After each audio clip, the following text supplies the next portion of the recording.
Assalamualaikum warahmatullahi wabarakatuh. Selamat pagi buat kita semua. Kami dari kelompok 2 yang beranggotakan saya sendiri, Yusri Samani, Saya Indra Mayanti.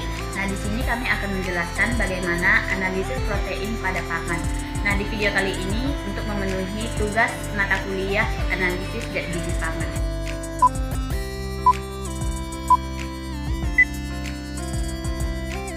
Baiklah teman-teman, yang pertama kita akan membahas tentang latar belakang analisis protein, tujuannya dan relevansi terhadap industri pangan dan penelitian.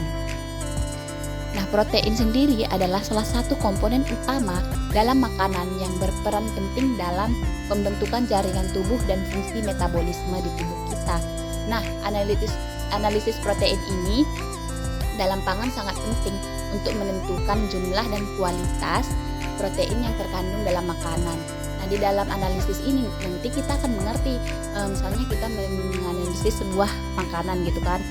Jadi kita tahu berapa banyak sih protein yang ada dalam makanan tersebut. Nah, oke, selanjutnya kita akan membahas tentang tujuan dari pembahasan kita ini. Nah, yang pertama itu adalah kita dapat mengetahui seberapa banyak sih kadar protein yang ada di dalam makanan kita. Nah, yang kedua itu memahami teknik analisis protein. Nah, sebelum kita melakukan suatu analisis gitu, kita harus memahami dulu dong teknik-tekniknya gitu, supaya nanti kita mendapatkan nilai yang akurat. Nah, yang ketiga itu mampu menerapkan teknik analisis protein. Ketika kita sudah selesai melakukan analisis, nanti di lain hari atau kesempatan yang lain kita bisa gitu, kita tahu bagaimana cara-caranya kita mampu menerapkannya di dalam kehidupan kita, sehingga makanan yang kita makan kita tahu bagaimana cara mengukur protein yang terkandung di dalam makanan kita tersebut. Oke, yang selanjutnya ada relevansi dengan industri pangan dan penelitian. Nah, dari analisis protein yang kita lakukan ini tentunya sangat relevan dengan perindustrian pangan dan penelitian, karena memang analisis ini sangat mendukung dan berkaitan dengan perindustrian tersebut. Nah, berikut ini beberapa dari poin-poin yang merupakan relevansi dari analisis yang kita lakukan. Yang pertama itu adalah membantu produsen untuk mengembangkan produk baru.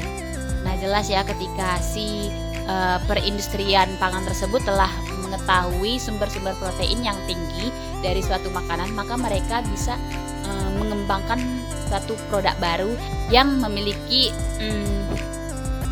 tingkat protein dan gizi itu yang cukup dan lebih sehat. Nah, yang kedua itu dapat mengetahui bahwa produk mereka telah memiliki gizi yang baik atau tidak. Nah, jadi jelas ya dari analisis ini si produsen pangan bisa menelaah atau melihat seberapa banyak sih kandungan protein yang ada dalam produk mereka, apakah sudah memiliki kandungan protein yang baik atau belum gitu. Nah, yang ketiga itu peneliti dapat meningkatkan kualitas dan kuantitas protein dalam makanan mereka. Nah, ketika si produsen pangan tersebut telah melihat atau menganalisa sumber-sumber makanan yang tinggi protein, maka mereka bisa meningkatkan produk mereka dengan menambah kadar protein atau nilai gizi yang ada di dalam produk mereka, sehingga produk mereka itu bisa menambah nilai kesehatannya atau nilai protein yang terdapat di dalam produk mereka tersebut. Oke guys, selanjutnya kita akan membahas tentang definisi protein, overview tentang analisis zat gizi, dan relevansi dalam memilih metode analisis gizi. Pertama itu adalah definisi protein. Protein adalah salah satu jenis nutrisi yang sangat penting bagi tubuh kita. Protein berfungsi sebagai bahan bangun untuk sel-sel tubuh dan sumber energi di dalam tubuh kita.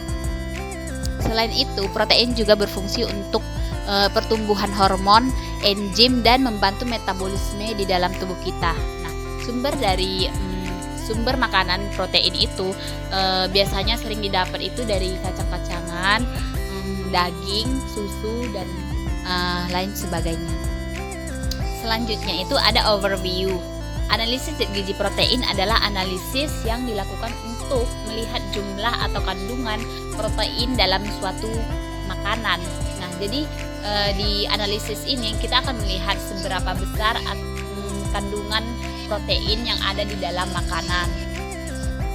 Nah, yang ketiga itu ada relevansi awal sebelum memilih metode analisis.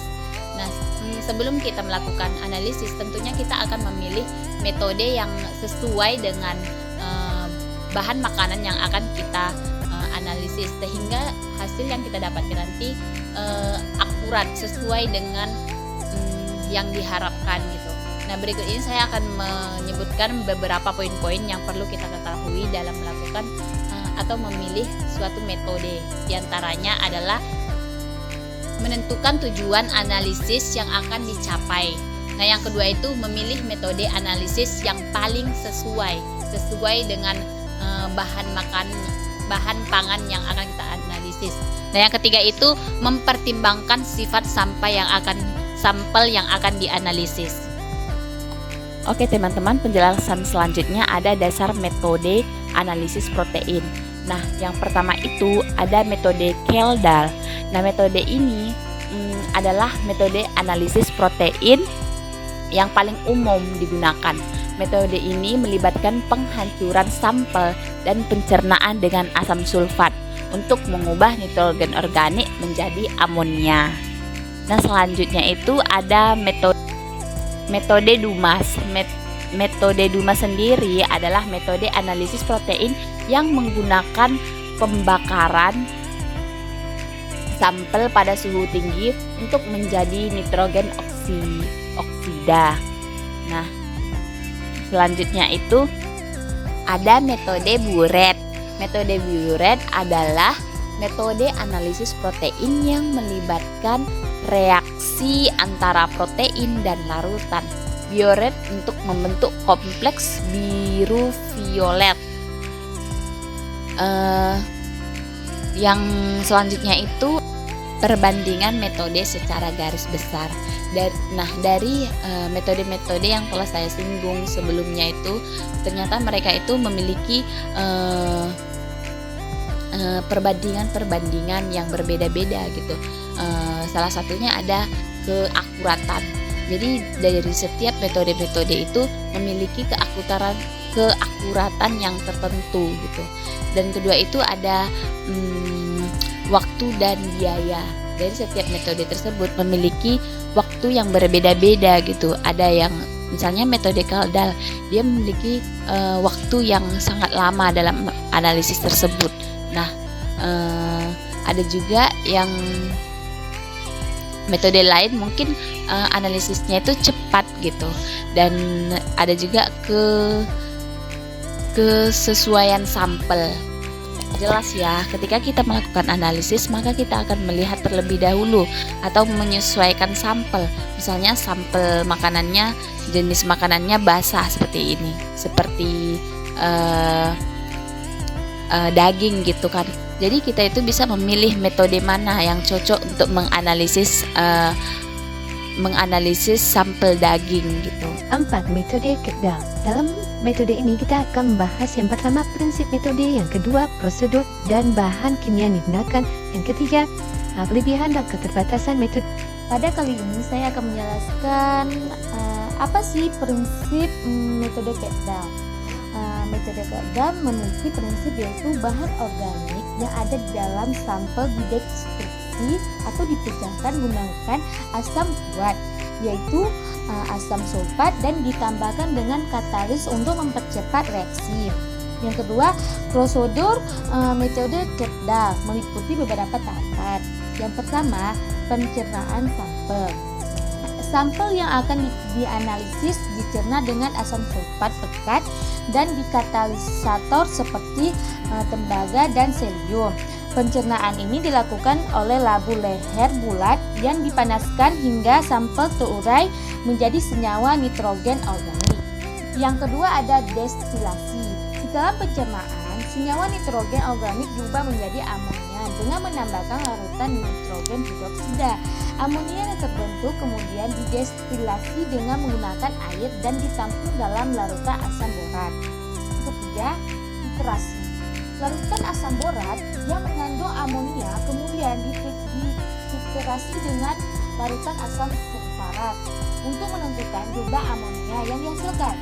Dari jumlah amonia yang dihasilkan, dihitung kadar nitrogen dalam sampel dan kemudian dihitung kadar protein dalam sampel. Bahan kimia yang digunakan dalam metode Kedal meliputi asam sulfat pekat, katalisator seperti tembaga dan selenium, larutan nitrogen hidroksida, larutan asam borat, dan larutan asam sulfat.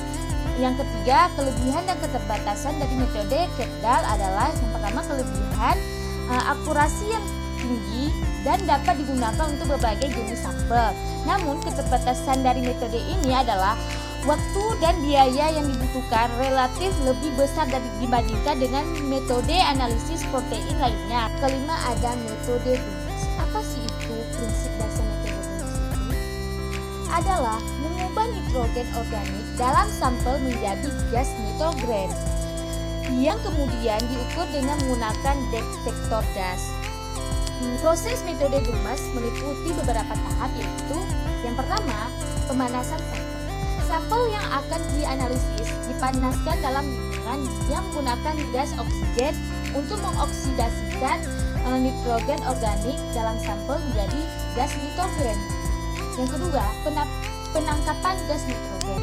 Gas nitrogen yang dihasilkan ditangkap dalam tabung penangkap yang berisi bahan penyerapan seperti tembaga atau granul karbon aktif. Yang ketiga, analisis gas nitrogen. Gas nitrogen yang ditangkap kemudian dianalisis dengan menggunakan detektor gas seperti detektor thermal atau detektor konduktif thermal. Dari jumlah gas nitrogen yang dihasilkan dapat dihitung kadar nitrogen dalam sampel dan kemudian dihitung kadar protein dalam sampel. Teknologi yang terkait dalam metode Dumas adalah instrumen analisis nitrogen seperti analisator nitrogen atau analisator protein. Instrumen yang ini menggunakan teknologi supaya dengan metode Dumas, yaitu mengoksidasi nitrogen organik menjadi gas nitrogen yang kemudian diukur dengan detektor gas. Instrumen ini dapat digunakan untuk menganalisis protein dalam jumlah besar dan memberikan hasil yang akurat dan konsisten. Kelebihan dan kekurangan pada metode Dumas. Yang pertama, kelebihan metode Dumas. Yang pertama, metode Dumas memberikan hasil yang akurat dan presisi dalam menentukan kadar nitrogen dalam sampel sehingga dapat menghasilkan nilai yang akurat dalam menghitung kadar protein dalam sampel. Yang kedua, proses analisis yang cepat dan mudah dilakukan sehingga dapat digunakan untuk analisis protein dalam waktu besar dan singkat. Yang ketiga, metode Dumas tidak memerlukan bahan kimia yang berbahaya seperti asam sulfat pekat pada metode Kedal sehingga lebih aman dan ramah lingkungan. Yang keempat, metode Dumas dapat digunakan untuk berbagai jenis sampel termasuk sampel yang mengandung senyawa organik. Kekurangan pada metode Dumas meliputi yang pertama, instrumen analisis yang digunakan untuk metode Dumas memiliki harga yang relatif tinggi sehingga biaya yang dikeluarkan untuk menganalisis dapat menjadi lebih tinggi dibandingkan dengan metode analisis protein lainnya. Yang kedua, metode Dumas memerlukan sampel yang cukup banyak sehingga tidak cocok untuk sampel yang terbatas atau sulit didapatkan. 3. Proses analisis yang dilakukan dalam lingkungan yang mengandung gas oksigen dapat menyebabkan kerusakan pada beberapa senyawa organik dalam sampel sehingga dapat mempengaruhi akurasi hasil analisis. 4. Metode Dumas tidak dapat mengukur unsur nitrogen dalam bentuk amonia atau senyawa nitrogen lainnya sehingga tidak cocok untuk dianalisis. Metode alternatif. Ada metode alternatif, ada beberapa macam metode. Yang pertama metode spektrometri, yang kedua metode kromatografi, yang ketiga teknologi canggih dalam analisis protein. Yang pertama ada metode spektrometri, adalah metode analisis kimia yang digunakan untuk mengukur absorbensi cahaya oleh suatu senyawa dalam lautan.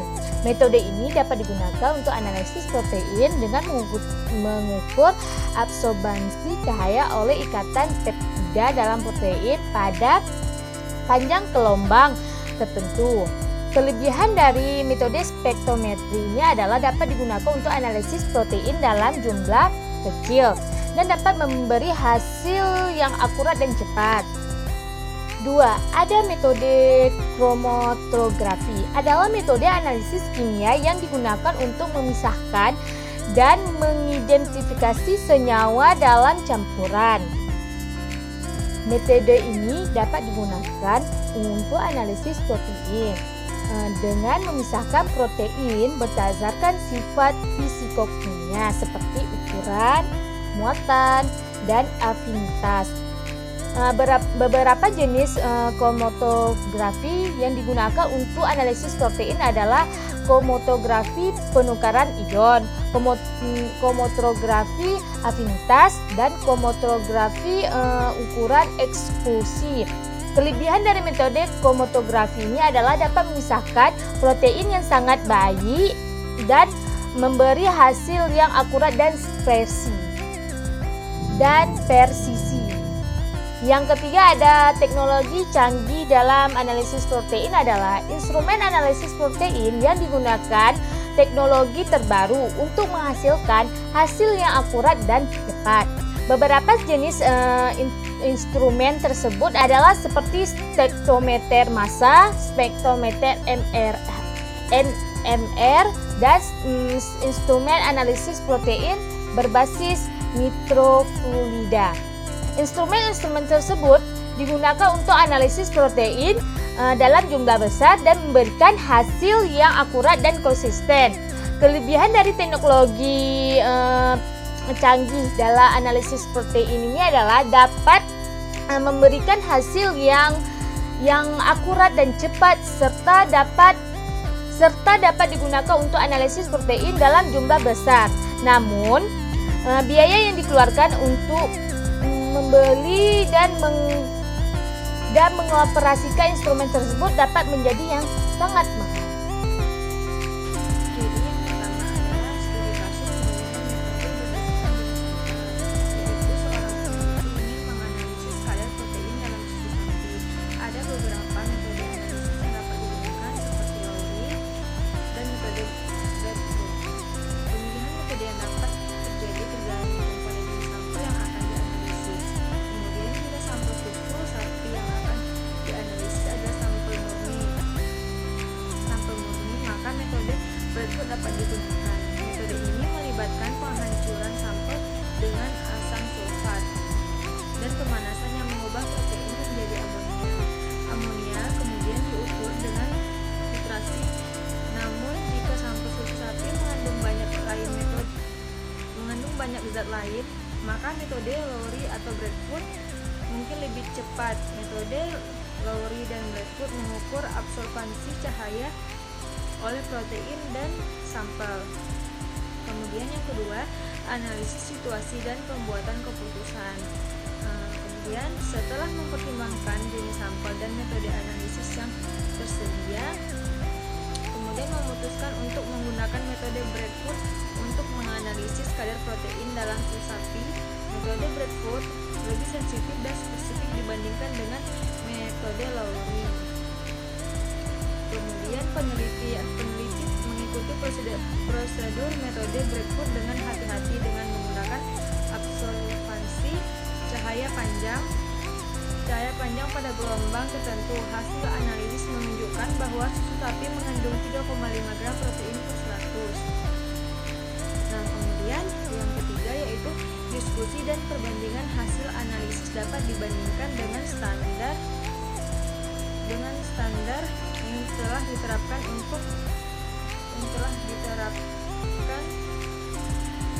sapi. Jika kadar protein dalam sampel susu sapi kurang dari standar yang ditetapkan, maka dapat dianggap bahwa susu sapi tidak mengetahui standar kualitas yang diharapkan.